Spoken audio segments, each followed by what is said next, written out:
What if I told you that one backyard flower takes 9 months to grow, like having a baby, but could earn you 15 bouquets a week? Today, I'm showing you an actual flower farm that started in a garage and is now supplying florists across the city.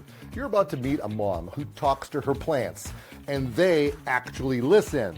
I'm Nick Federoff, the first broadcaster inducted into the Green Industry Hall of Fame, and as the resident garden expert for PBS KLCS TV, I can tell you this urban flower farming method works anywhere. But here's what most gardeners don't know about cutting flowers. And if you leave now, you'll miss the biggest mistake that kills profits before they bloom. So nail that like button, subscribe, and let me show you how this garage operation is crushing it. So this is the heart of the operation, right? Yes. Or is it just the beginning of the operation? Well, the beginning. The beginning. Because then it goes out there. From here, it goes there. Yeah, because we're kind of in a garage, aren't we? Yep. Yeah. How cool. Now, how cool is it to know that you decided to start a business out of your garage? You know, that's how some of the big companies start. Right. You know. Yeah. Yeah. I agree. So watch out, right here. That's what's going to happen here. Okay. So you have a niche kind of business. Yes. And how did it happen? Well, I was pregnant with my third boy, and I was trying to find some creative outlet to get all of us outside. We were always in the garden, always doing something outside, playing the mud or swimming or something. So I was out there one day and I started a vegetable garden. This was right after COVID. And then I told my mom, who built all of my flower beds, which I'll show you. But and I said, just keep one bed for me to grow flowers. I just want to grow flowers. And then one thing led to another, and we just said, okay, now that bed and that bed, I want to grow flowers. Okay, maybe another bed.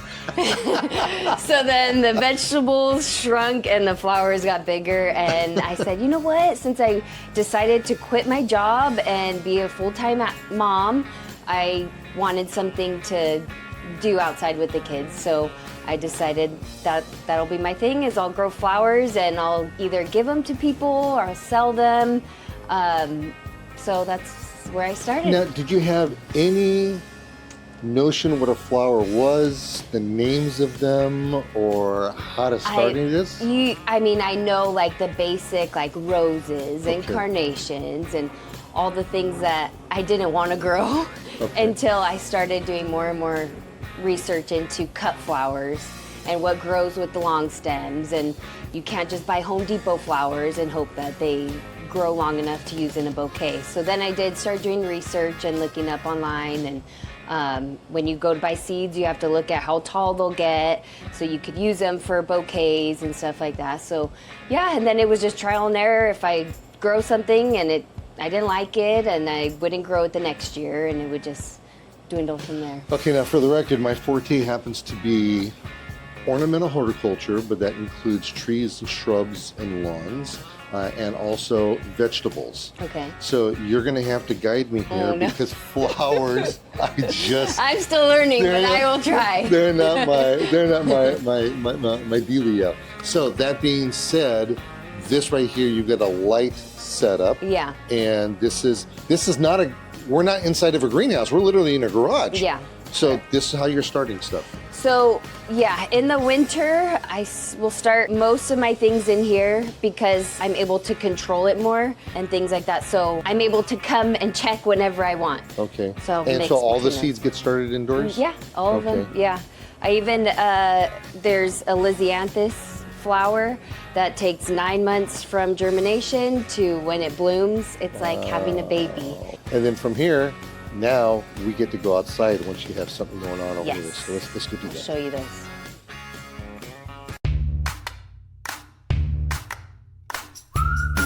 Okay, I have to call you on something. Oh no. So when we walked past this area one time, you walked up to this plant and did you greet it? What did you do? Yeah, I pet it. I talk to it. They say talk to your plants and they'll grow giant. You actually did that. Did I? Yeah, you did. You came up. Unknowingly? You came up and you did. And I actually thought that maybe you even walked up to this one right here and gave it a little kiss or something. I'm thinking, okay, where am I at? That was It's hilarious. crazy lady. Okay, so that being said, we have over here, once the plants have sprouted, you mentioned off the air that you bring them out to the greenhouse. What's the reason for doing that? So I'll bring them into the greenhouse, especially during the winter, more or less, and spring. It's not as hot. In the summertime, I won't really put them too much in here, but it kind of acclimates them to the outside temperature. So it kind of keeps them safe, but still gets used to the heat and not being on a heat mat. And Now, this is a very simple greenhouse. It's not a commercial kind of thing. Okay, so you've got some activity going on in here. So that's really, really nice. Most of the time I tell people that they don't need greenhouses. Yeah, for sure. Mm-hmm. Because our weather doesn't allow it. But there are certain times, especially what you want to do, and you're kind of forcing things to grow, aren't you? Yeah. I'm certainly trying, but I agree. When this greenhouse came up, I thought, I don't really need it in our climate because it is so warm, but it's been really good during the winter. Like right now I have those all potted up, they're dahlias. And I'll start them in January. Not these ones, I started them not too long ago, but January, I'll get a head start. Even December, you could start them, just put them in here, get them warm, and then I'll put them in the flower beds behind us and start them early. See, now for me, because I'm getting to that age where everything is cold. It's actually kind of a chilly day today, and I'm digging on the warmth that's coming off of this. Yeah. And of course the plants would be loving that too. Yeah. And then it is so warm that we did end up taking these a couple windows out. Oh, I was wondering how that happened. And then this would usually open to get some more air. Oh, right here. I don't know why it's not opening. You have to twist that something. But so just to give a cross breeze so it doesn't get so hot. Yeah, that's nice. Okay, so they'll stay here. They'll harden up for how long? I just brought these out last week in here. Until I have room in the garden beds, they'll go in. But so probably I would say maybe 2, 3 more weeks. I'll keep them in here.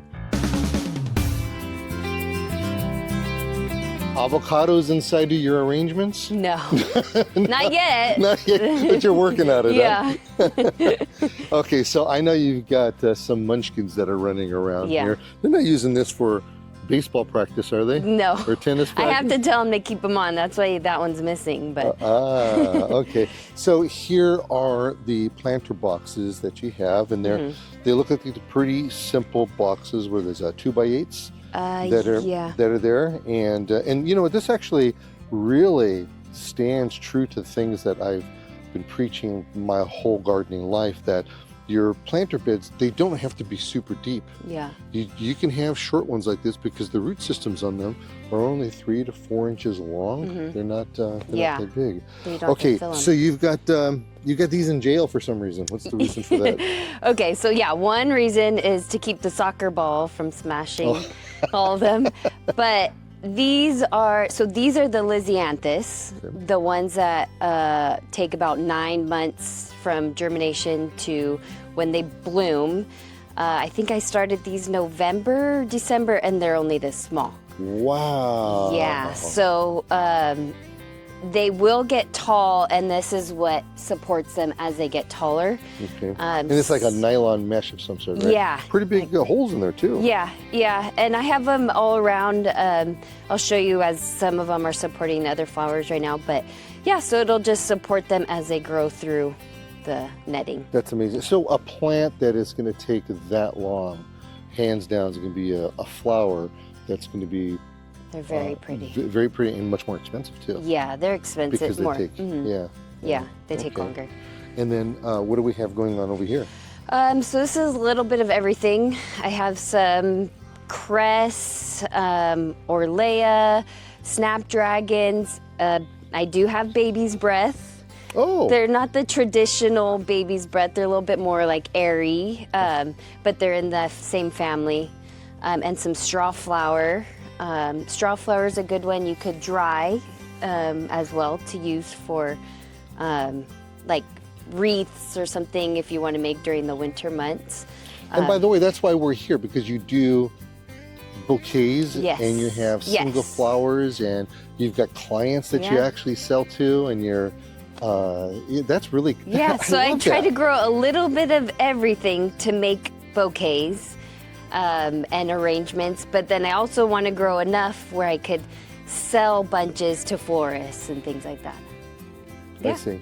And are you getting used to naming these plants, knowing Yeah. what they are, just by seeing them? Yes, I am. Okay. Yeah, Yeah, it that's took a really while, important. but yeah. But you also have them labeled, which is smart. Yeah, Just in the seed trays I have them labeled because they all look the same when they, Yeah. yeah, you have that first set of leaves, and Yep. those are cotyledon leaves. Yeah. And these cotyledon leaves are, it's a fascinating structure and how it all works. Those cotyledon leaves actually are putting energy back into the seed and into those roots so that the true leaves can come out. to come, yeah, Ah, it's just beautiful. amazing. Okay, so we have some more over here. We have some more what? Yes, We so got a ton of these are doing a whole lot better, it looks like. So these are, I kind of did a succession planting. Oh, So those right there are stock, and they're the flowers that smell amazing. I have more over there, but these are all sunflowers. oh, is that right? Yeah, and so those Are ones, they going to be the itty bitty ones? yes. Okay. They're cut flowers, so there's no pollen. And the closer you plant the sunflowers, the smaller they'll grow.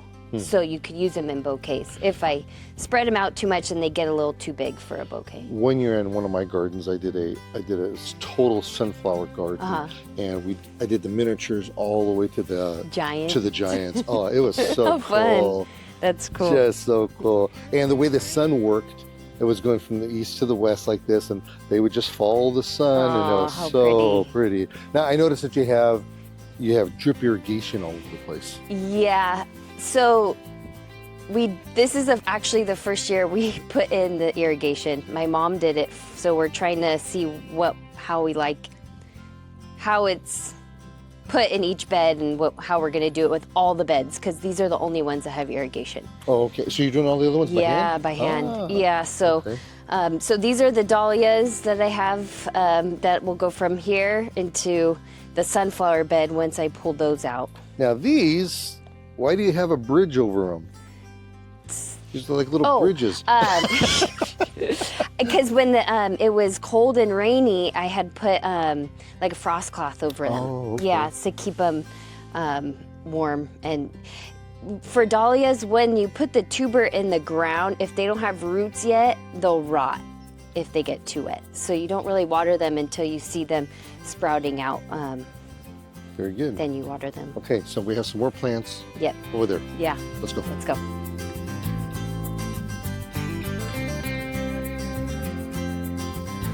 Okay, I think I'm gonna pick half of these flowers. Or are you gonna beat me up? These are beautiful, aren't they? They are. What are we So looking these are ranunculus, and they you plant them from a corm. at?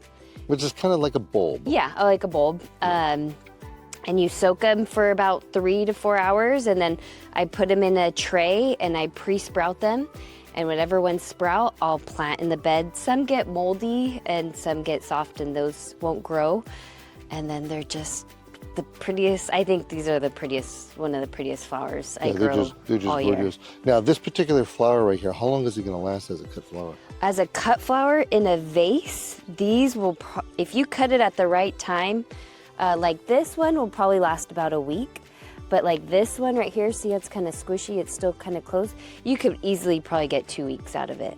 Okay, and then next door we have more. Okay, so it looks like you got a hoop house thing going on over here. Yeah, so last year, this is where I had our dahlias. And in the summer, it gets very hot, especially against the brick wall. So I will actually hang a shade cloth over the dahlias in the summertime. But this year I just left it, and right now it's just growing. Like this one we have, it's called agrostemma. And we have some rudbeckia right here. And these little ones are also rudbeckia.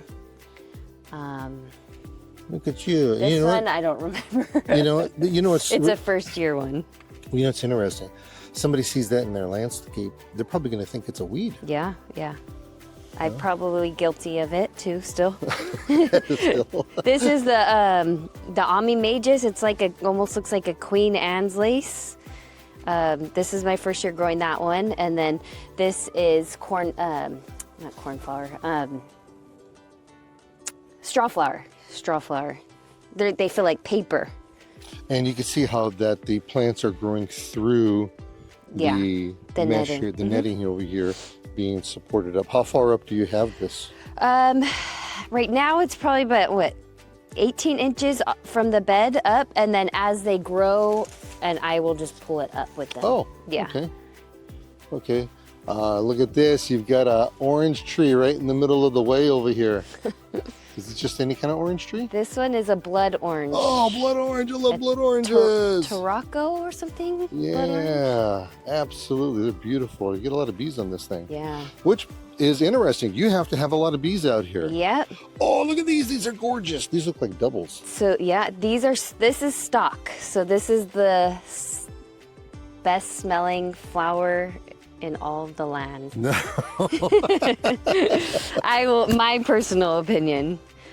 So I did succession plantings of this too. I'm not sure what's happening on this section.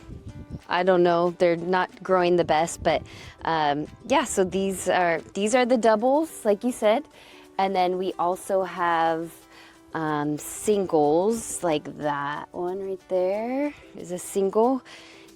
They are all pretty in their own stage. And how often are you harvesting? So I will harvest about twice a week. But right now, like, so for instance, with these, you want to get the longest stem as you can. So like for this one, I would actually pull it out. Oh my goodness, look what you just did. And then you strip the leaf. You'll cut this off right here and then just put it in your bucket. And then that way you have a long stem for bouquets. You realize I just had a little bit of a heart attack there, right? But these are one and done. So if you cut it, you're not gonna get another stem. So you pull it out and you'll get the longest stem and then that's it. Nice. Oh, and you sure smell them from here. Mm-hmm. That is nice. Very, very nice. Nice, I like that. Okay, then we have some more that are happening over here. Yeah, so this is what some people call the throwaway flower. It's called status, and it feels also like almost papery. But it's not open fully, so you can't really see yet. But so this is status. This is calendula. I'll use in bouquets. It's also medicinal, but so the bouquets that you make, is that another little thing that you had to learn, or is that's a natural thing for you? Or? Yeah, I did have to learn kind of how to put them all together. Going from when I first started bouquets to now, it's like night and day, but I had fun from the beginning to now. But yeah, it took me some time to figure out what goes with what and what kind of looks nice together. Oh, look how pretty these are. Here's some sweet peas. Sweet peas, yeah. And I have sweet peas all along this fence. Now, were you aware that these are early ones? Now, were you aware that the sweet peas actually put nitrogen back into the soil? No. Yeah, they're a really good plant to have for that. Good to know. I am fighting aphids, so if you see some, that's what I'm fighting. If I see some, we'll just whack them. That's what we'll do. I just get the hose. Hey, look at you. You've got a little compost thing going on over here. Yeah. Look, I can see what you had for breakfast. Yeah, we'll throw a little bit of everything in here.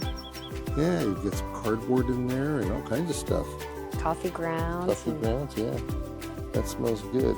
Now, as we're getting into more sunlight, we're getting into more flowers. Look how pretty this one is. These are so pretty. Look, if you just look at the center and the detail, it's like amazing. But these are called anemones. They also grow from a bulb as well, similar to the ranunculus. Very nice. Okay, so the plants just keep on going and going and going over here. This is phlox.